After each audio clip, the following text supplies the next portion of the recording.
سوال ہے کہ کیا حضور علیہ الصلاۃ والسلام کو غیب کا علم تھا؟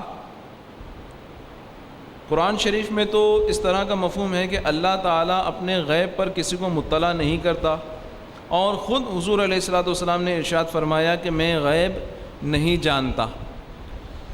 اب یہ سائل کا سوال ہے، ان کے اپنے الفاظ ہیں۔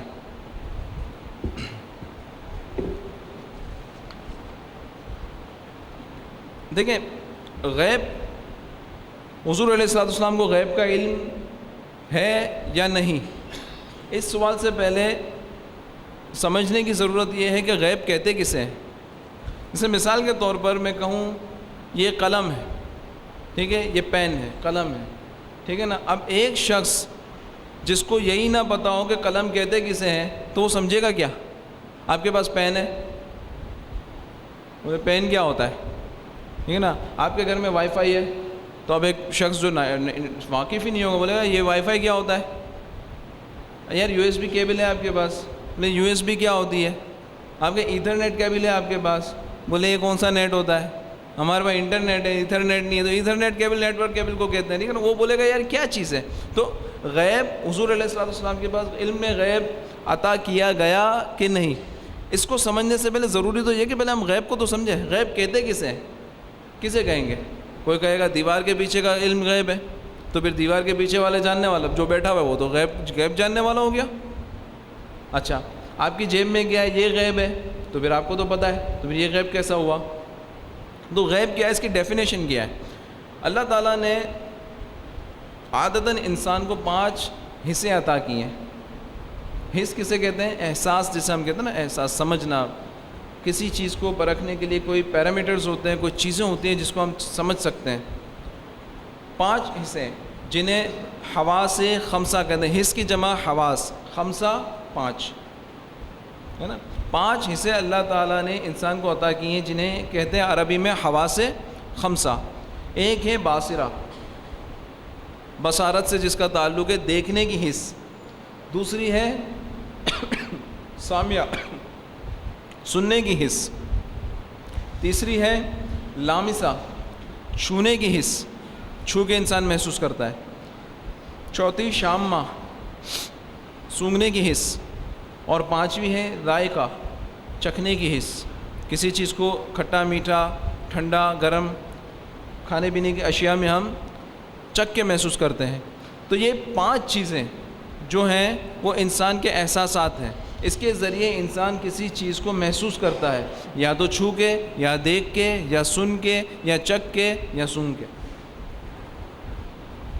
صحیح ہے؟ یہ 5 حصے ہیں۔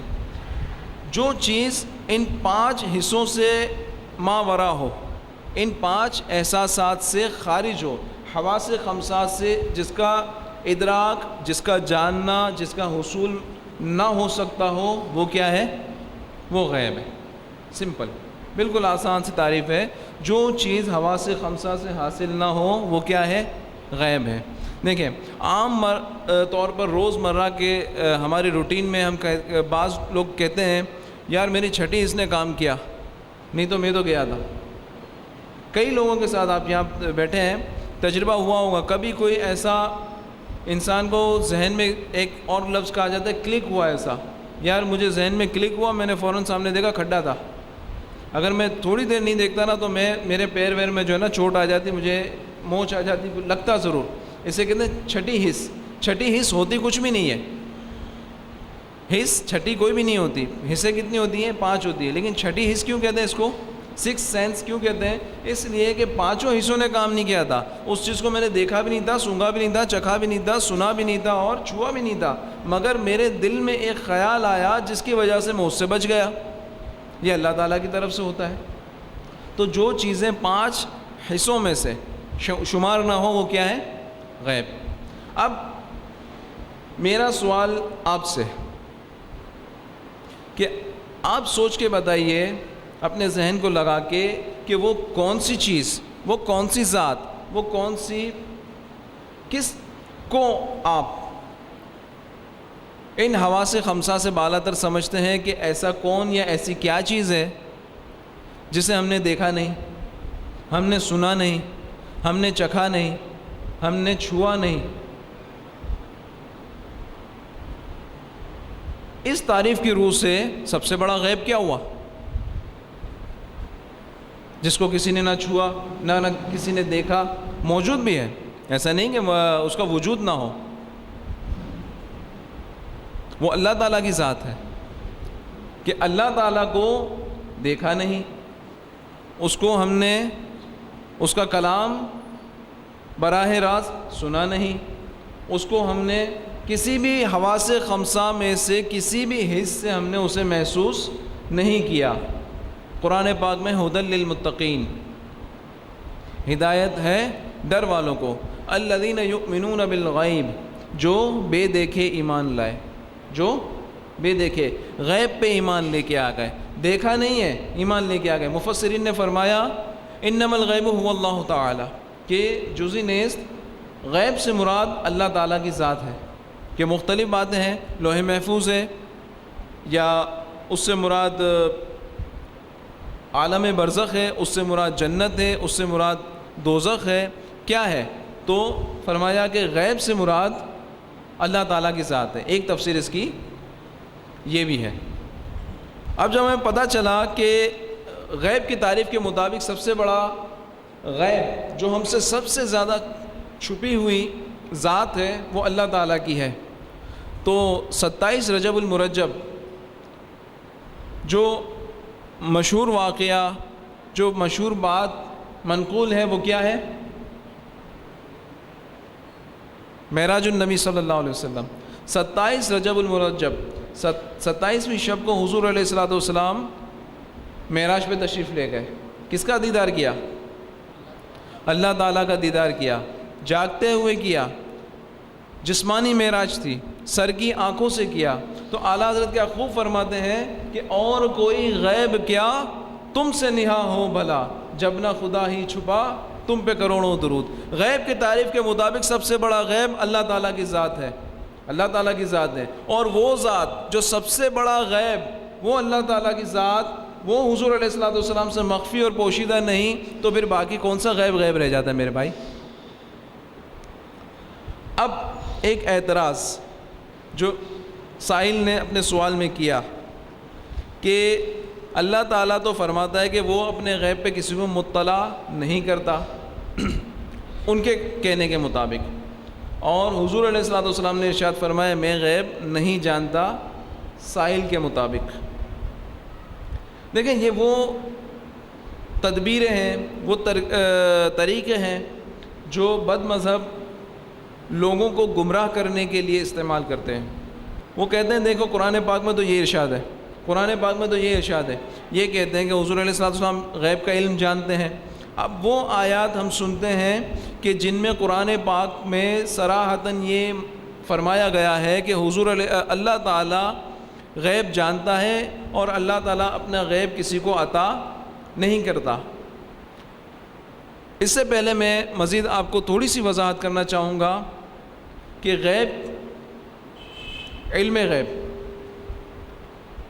ایک تو اللہ تعالیٰ کا ہے، وہ اللہ تعالیٰ کا ذاتی ہے. کیا ہے؟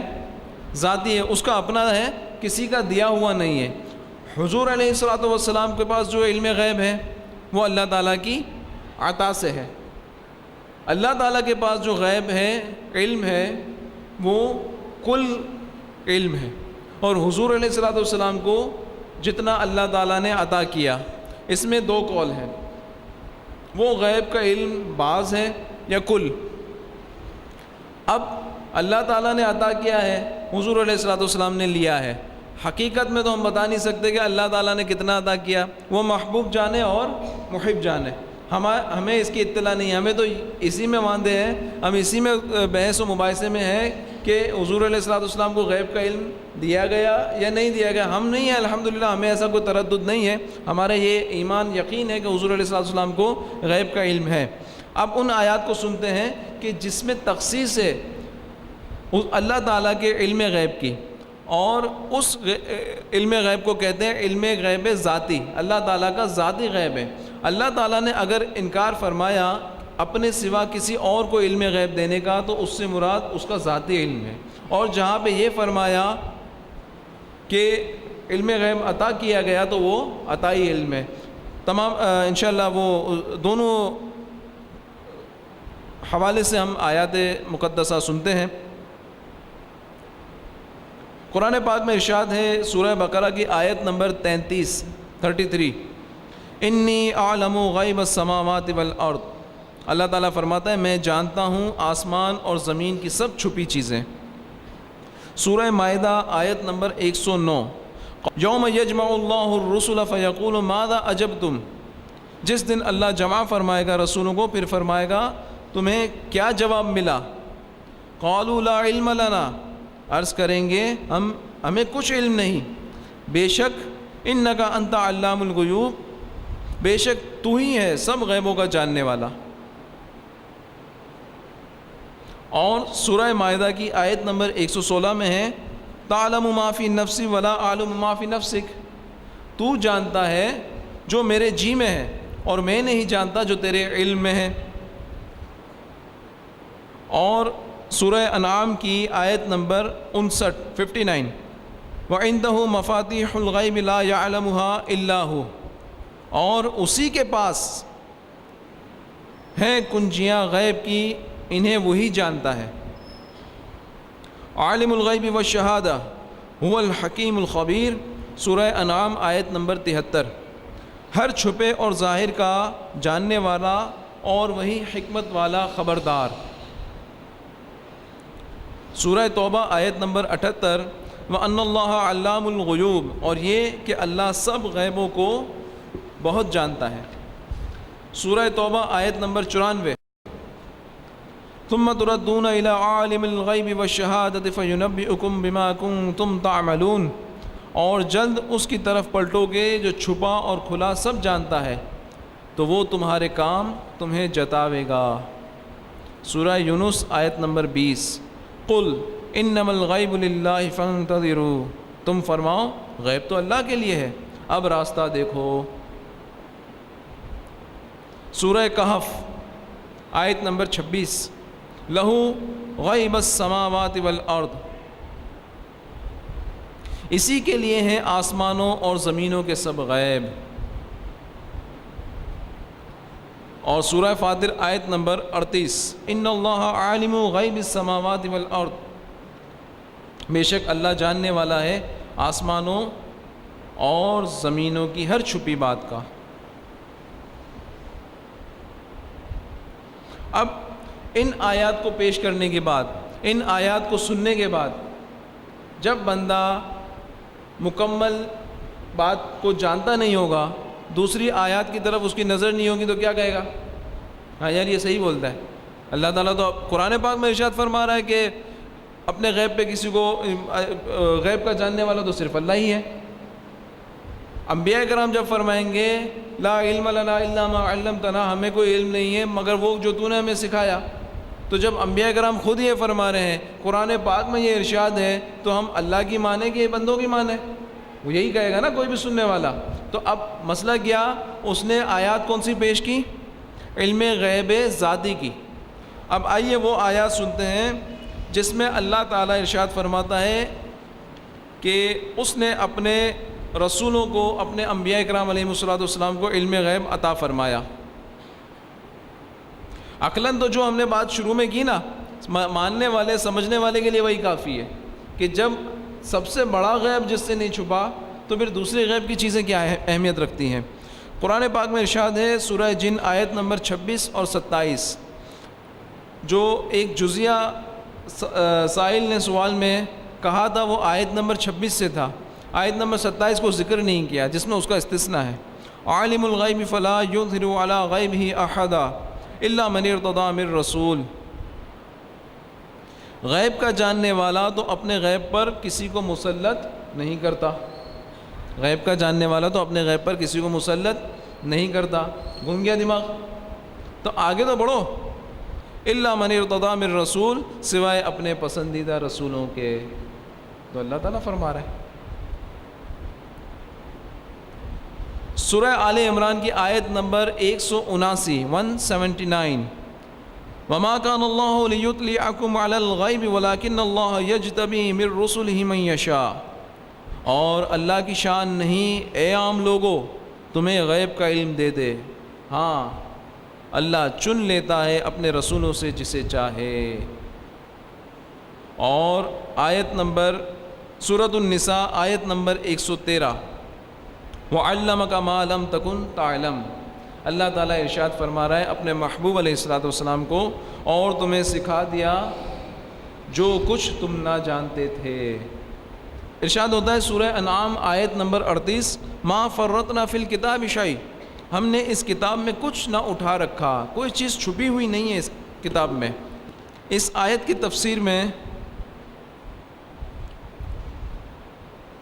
مفسرین فرماتے ہیں ما ترکنا من الذی کتبنا فی اللوح المحفوظ شیئا الا ذکرناہ فی القرآن، یعنی ہم نے جو کچھ جو ہوگا اور جو ہو چکا کا علم لوح محفوظ میں رکھا ہے وہ سب قرآن میں ذکر کر دیا۔